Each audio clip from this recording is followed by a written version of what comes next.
Udah. Assalamualaikum warahmatullahi wabarakatuh. Waalaikumsalam Waalaikumsalam warahmatullahi wabarakatuh. Kami dari kelompok 5 akan menjelaskan tentang desain sprint. Next.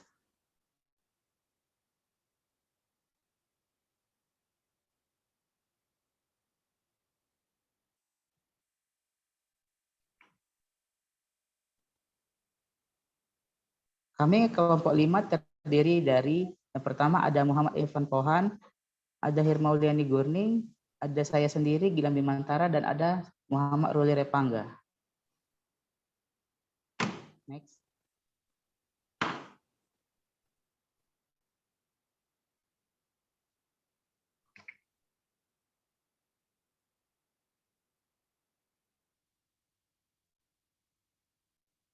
Pokok pembahasan kami diantaranya ada pengertian desain sprint, lalu ada manfaat penggunaan desain sprint, lalu peran yang dibutuhkan, tahap dari hari ke hari, hal yang harus dipersiapkan, dan ada terakhir kesimpulan. Next.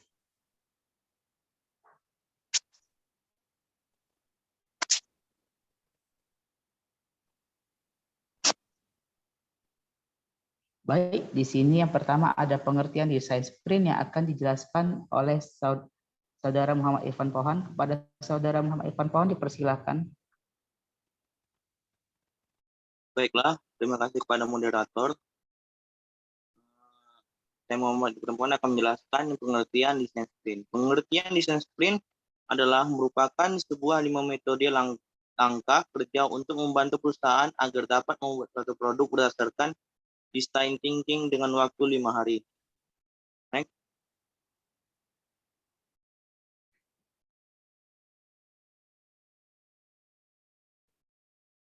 Baiklah, di sini juga ada manfaat penggunaan desain sprint. Manfaat penggunaan desain sprint ini terbagi menjadi 3. Yang pertama itu hasilnya lebih efektif dan cepat. Di perusahaan pada kondisi yang seperti ini diminta untuk dengan cepat mengatasi masalah yang ada namun tetap seefisien mungkin. Hal ini bisa menjadi keuntungan untuk perusahaan rintisan atau startup di mana birokrasi masih belum terlalu rumit. Jadi, dengan penggunaan desain sprint ini akan membantu untuk menemukan permasalahan dan mencari solusinya dengan lebih cepat dan mudah. Yang kedua adalah risikonya yang lebih minim. Desain sprint ini akan membantu untuk menghasilkan ide bisnis yang mampu memangkas biaya pengeluaran, sehingga risiko pembengkakan biaya bisa dipangkas sejak awal. Hal ini karena ide bisnis yang biasanya dilakukan dalam jangka waktu berbulan-bulan, ini bisa diselesaikan dalam waktu 5 hari saja, dengan pembahasan yang lengkap dan rinci dari hasil diskusi seluruh tim. Yang ketiga, kolaborasi dari berbagai perspektif. Penggunaan desain sprint akan memungkinkan untuk mendorong terjadinya kolaborasi dari berbagai orang dengan kemampuan yang berbeda-beda, karena tim yang berperan akan diambil dari berbagai divisi yang punya pertimbangan dan perspektif masing-masing. Baiklah, sekian dari saya kembalikan kepada moderator. Baik, terima kasih kepada moderator. Selanjutnya akan dijelaskan oleh Saudara Hirmauliani Gurning. Pada saudari dipersilahkan. Baik, terima kasih. Akan saya lanjutkan dengan peran siapa yang dibutuhkan. Peran yang dibutuhkan di sini ada 7, yaitu 1 sprint master, yang kedua fasilitator, yang ketiga marketing expert, yang keempat customer service, yang kelima design expert, yang keenam expert, yang ketujuh financial expert. Sprint master yang wajib hadir pada setiap diskusi yang berlangsung. Sprint master tidak harus dari CEO ataupun manajer, asalkan memiliki kemampuan untuk memimpin sebuah tim. Yang kedua ada fasilitator. Fasilitator ini yang bekerja sebagai timekeeper yang bertugas untuk mengawasi jalannya diskusi dan memastikan setiap orang menjalankan bagiannya dengan baik. Yang ketiga ada marketing expert. Marketing expert itu yang paling dibutuhkan. Seseorang yang ahli atau setidaknya tahu dan paham mengenai dunia pemasaran yang berhubungan dengan produk atau jasa yang akan dijual. Yang keempat ada customer service. Customer service ini adalah seseorang yang selalu berkomunikasi atau berhubungan dengan pelanggan, sehingga mereka akan tahu mengenai siapa saja target pasar yang tepat yang akan dituju untuk menjual sebuah produk. Yang keenam ada design expert. Yang kelima ada design expert, yaitu seseorang yang mendesain produk dan yang akan membantu dalam visual agar sesuai dengan tujuan yang dicapai. Yang keenam ada touch expert. Touch expert ini adalah seseorang yang paham mengenai hal yang dibutuhkan perusahaan berkaitan dengan teknologi. Yang tujuh ada financial expert. Financial expert ini adalah seseorang yang bisa menjelaskan berapa banyak biaya yang harus dikeluarkan dan berapa banyak biaya yang didapat oleh perusahaan tersebut dari hasil penjualan. Selanjutnya, sekian dari penjelasan saya. Selanjutnya saya kembalikan kepada moderator. Terima kasih. Baik, terima kasih kepada Saudari Hirmauliani atas penjelasannya. Selanjutnya ada tahap hari ke hari desain sprint yang akan saya sendiri yang menjelaskannya.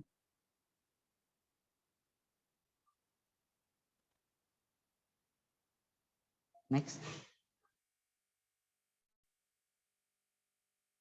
Oke, yang pertama di tahap pertama ada pahami atau di hari Senin, lalu di hari Selasa ada kembangkan atau diverge, yang ketiga di hari Rabu ada putuskan atau decide, di hari Kamis ada membuat produk atau prototype, yang terakhir di hari Jumat ada validasi atau validate. Next.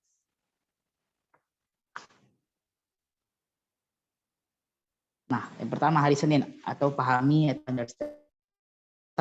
Sprint, Anda berfokus untuk mengumpulkan effort tentang masalah pada produk. Misalnya, masalah di pasar ada buat pertanyaan tentang masalah di atas. Yang kedua, kembangkan atau kedua adalah mengembangkan ide pertanyaan di hari sebelumnya. Dan membuat solusi dari tahap sebelumnya, penting untuk tetap fokus pada inti masalah dengan cara mengukur tingkat urgensi masalah tersebut. Hal lain yang perlu dipersiapkan adalah user persona yang akan digunakan sebagai validasi pengguna. Yang ketiga itu hari Rabu ada tahap putuskan atau decide. Tahap decide dilakukan pada hari ketiga, yang mana setiap ide solusi akan dijelaskan oleh masing-masing pencetusnya. Kelompok diskusi dan memberikan voting atas ide solusi terbaik untuk kemudian diimplementasikan. Selanjutnya gambar sketsa akan dibuat berdasarkan ide solusi yang dipilih. Next.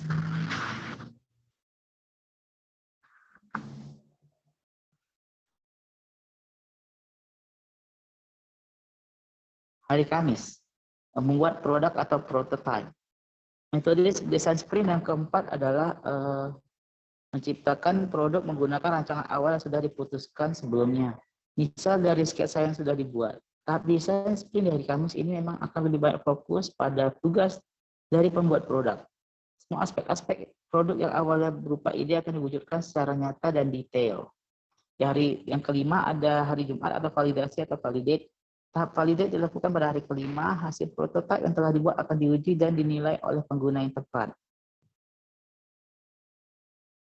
Oleh karena itu, developer dari perusahaan tersebut tidak boleh ikut melakukan pengujian. Baik, terima kasih. Sekian penjelasan dari saya. Selanjutnya akan dilanjutkan oleh Saudara Muhammad Ruli Refangga. Pada Saudara Ruli, persilakan. Baik, terima kasih kepada moderator. Selanjutnya saya akan menjelaskan tentang hal-hal yang harus dipersiapkan sebelum memulai desain sprint. Yang pertama ada pick a big fight. Hal yang paling utama adalah mencari big problem, dimulai dari yang besar misalnya seperti mendefinisikan produk, untuk pertama kali redesign produk, penambahan feature, dan lain-lain. Yang kedua ada get the right people.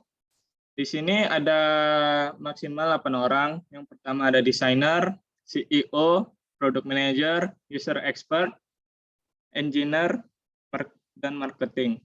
Namun jika kondisi tidak ideal seperti keterbatasan resource, maka satu tim desain sprint setidaknya harus terdiri dari desainer, product manager, CEO, dan user expert.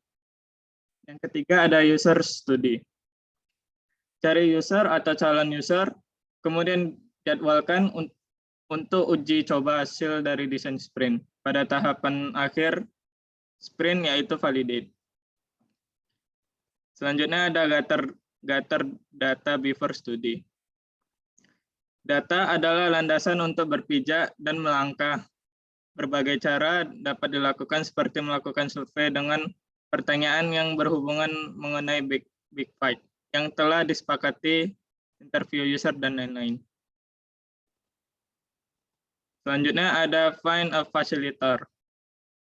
Mencari seorang fasilitator yang memiliki kemampuan memimpin meeting dan ketegasan untuk menghentikan diskusi yang tidak efektif. Selanjutnya ada clear all schedule on calendar and prepare war room. Anggota tim yang terlibat desain sprint harus komit untuk menyediakan waktunya dan memastikan tidak memiliki kerjaan yang lain untuk 5 hari ke depan selama sprint dilakukan.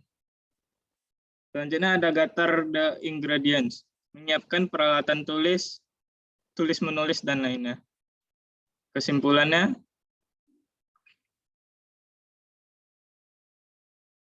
desain sprint merupakan sebuah metode 5 langkah kerja untuk membantu perusahaan agar dapat membuat suatu produk berdasarkan design thinking dengan waktu 5 hari. Dengan adanya waktu 5 hari itu untuk menyelesaikan tugas, tentunya dengan berbagai upaya Anda bisa fokus agar dapat menyelesaikan tugas. Sekian dari saya kembalikan ke moderator. Baik, terima kasih kepada Saudara Ruli atas penjelasannya. Saya rasa sekian dari presentasi dari kami, lebih dan kurang kami mohon maaf. Wassalamualaikum warahmatullahi wabarakatuh. Waalaikumsalam Waalaikumsalam warahmatullahi wabarakatuh.